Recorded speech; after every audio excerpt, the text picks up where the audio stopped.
H-min yang pertama ini kita fokus ke, identifikasi telur cacing. Nah, untuk identifikasi telur cacing tersebut terdapat, 3 metode yang bisa kita pakai. Jadi untuk metodenya itu sama, yaitu pemeriksaan feses. Jadi ada metode natif, terus ada sedimentasi, dan ada metode POM. Untuk yang metode natif sih, yaitu yang paling sederhana, umum, dan cepat digunakan gitu. Nggak membutuhkan waktu yang lama. Terus untuk yang sedimentasi, dia itu lebih sensitif dari yang sedangkan yang sedimentasi itu debisnya udah banyak yang hilang, udah banyak yang kebuang gitu. Selanjutnya untuk yang metode apung, seperti biasa dia itu menggunakan prinsip perbedaan berat jenis dengan penambahan larutan gula jenuh. Sebenarnya bisa pakai larutan yang lain, cuma kita pakai yang larutan gula. Selanjutnya di sini ada tambahan yang keempat yaitu perhitungan telur cacing per gram tinja atau kita sebut CPGT. Sebenarnya untuk perhitungan dari TCGT ini, dia itu banyak, penelitiannya tuh banyak, cuma kita pakai itu biasanya sih dari si Bram ini. Jadi, sebenarnya untuk apa sih perhitungan TCPGT ini? Nah, untuk TCPGT sih fungsinya adalah untuk, apa ya, mengukur tingkat keparahan infeksi, cacing gitu. Oke, kita next.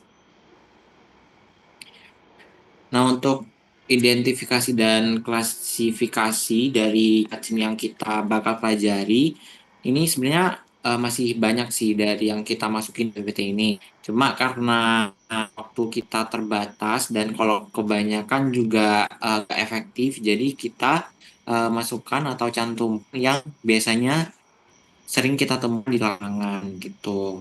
Selebihnya bisa belajar lebih lanjut. Oke, kita next. Kita ke macam metode pemeriksaan feses. Yang pertama, natif, tujuannya sama memeriksa serta mengidentifikasi kualitatif ada atau tidaknya parasit telur cacing.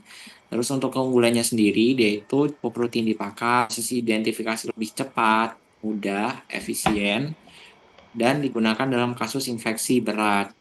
Motilitas dari parasit dapat diamati dengan jelas. Gitu. Terus untuk kelemahannya, dia itu sampel yang diperiksa harus dalam keadaan segar untuk mencegah kerusakan morfologi parasit. Terus jumlah fesesnya yang diperiksa cukup sedikit karena secara mikroskopis ketebalan spesimen harus cukup tipis. Terus dia itu kurang sensitif juga jika kasusnya infeksi ringan. Sebenarnya ini harus menggunakan feses yang segar banget gitu.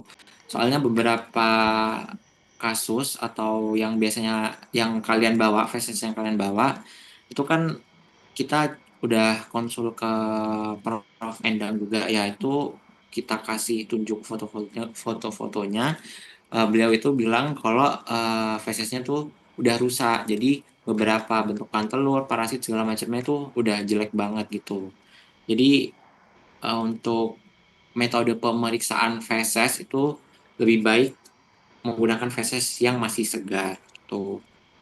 Oke, kita next. Nah, untuk alat dan bahan ada 8, ada sampel feses, pipet, saringan, sendok, air, gelas, cover gelas, sama mikroskop. Untuk fungsinya bisa pakai yang sebelumnya aja, yang di proto, jadi aku nggak sebutin lagi ya. Oke, next. Untuk yang sedimentasi, tujuannya memeriksa serta mengidentifikasi parasit atau telur cacing berdasarkan prinsip perbedaan berat jenis, di mana parasit memiliki berat jenis yang lebih berat dibandingkan larutan yang digunakan. Jadi nanti telur cacingnya itu akan mengendap di bagian bawah tabungnya. Terus untuk keunggulannya sendiri, teknik ini lebih sensitif dibandingkan teknik natif dikarenakan banyak debris kotoran telah dihilangkan serta sampel lebih mudah diidentifikasi. Selain itu, beberapa telur parasit seperti telur cacing trematoda dan Acanthosepala, terus ada parasit amoeba, ciliata, kista giardia itu lebih mudah ditemukan pada metode sedimentasi ini. Untuk kelemahannya sendiri, sampelnya itu kurang sensitif apabila bobot telur cacing atau parasit yang diperiksa terlalu ringan. Jadi nanti kan kalau terlalu ringan berarti si telur cacingnya ngambang tuh. Terus pas kita buang supernatannya ketika apa proses biar supernatannya jernih itu dia ikut kebuang gitu. Makanya ada beberapa telur cacing yang nggak bisa diidentifikasi dengan metode sedimentasi ini. Terus untuk sedimentasi prosesnya lebih lama dibandingkan metode natif. Apabila tata cara dan larutan yang digunakan tidak sesuai akan mempengaruhi hasil pemeriksaan. Nah, untuk alat dan bahan, di sini ada sampel feses, pipet, saringan, sendok, gelas, cover gelas dan objek gelas, air, mikroskop, tabung sentrifuge, dan tentunya kita membutuhkan mesin sentrifuge. Untuk fungsi alat dan bahannya masih sama, pakai yang proto aja, cuma mungkin diganti bahasanya pakai telur gitu, mencari telur cacing. Terus untuk yang metode apung, tujuannya memeriksa serta mengidentifikasi parasit telur cacing berdasarkan prinsip perbedaan berat jenis di mana parasit memiliki berat jenis yang lebih ringan dibandingkan larutan yang digunakan, sehingga nanti parasitnya atau telur dari cacing tersebut akan ngambang di atasnya si larutan gula itu. Terus untuk keunggulannya sendiri, lemak, debris, dan kotoran yang bersifat larut dalam air terbuang bersama air atau supernatan sehingga memudahkan proses identifikasi. Selain itu, penambahan larutan yang lebih berat akan memisahkan parasit atau telur cacing sehingga parasit atau telur cacing akan mengapung. Untuk kelemahannya, penggunaan larutan dengan berat jenis yang lebih berat dapat merusak telur, memerlukan penggunaan feses yang lebih banyak. Terus dapat menimbulkan kesalahan hasil pemeriksaan apabila teknik atau cara kerja tidak tepat. Gitu. Nah, sebenarnya untuk tiga metode ini itu saling berkesinambungan. Jadi, kenapa? Karena ini untuk yang sedimentasi, takutnya si telur tuh apa ya? Ada yang kebuang gitu pas proses sedimentasi, pas supernatannya dibuang. Makanya kita pakai yang apung. Pokoknya kayak kelanjutan gitu. Jadi mulai natif dulu kita cari, kalau nggak ada kita lanjut ke sedimentasi. Terus untuk fiksasi kita pakai yang metode apung, apung ini. Jadi satu kesatuan gitu.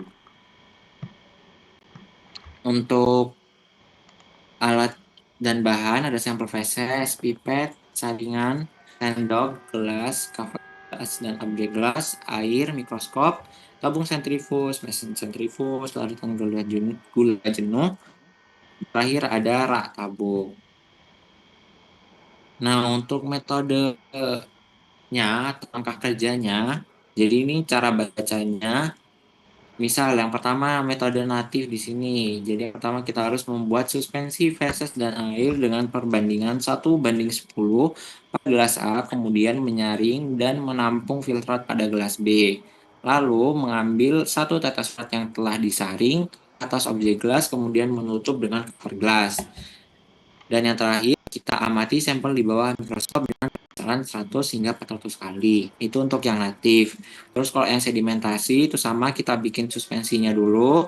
Terus kalau udah disaring, kita tuang filtrat pada tabung sentrifuge. Terus kita sentrifuge dengan kecepatan 1500 rpm selama 5 menit. Kalau udah disentrifuge, kita buang supernatannya hingga supernatannya itu jernih. Terus kalau udah supernatan dibuang dan disisakan sedikit, kemudian diaduk menggunakan pipet. Terus diambil satu tetes, diteteskan ke atas objek gelas, ditutup dengan cover gelas, lalu kita amati di perbesaran 100 hingga 400. Terus untuk yang apung itu stepnya sama sampai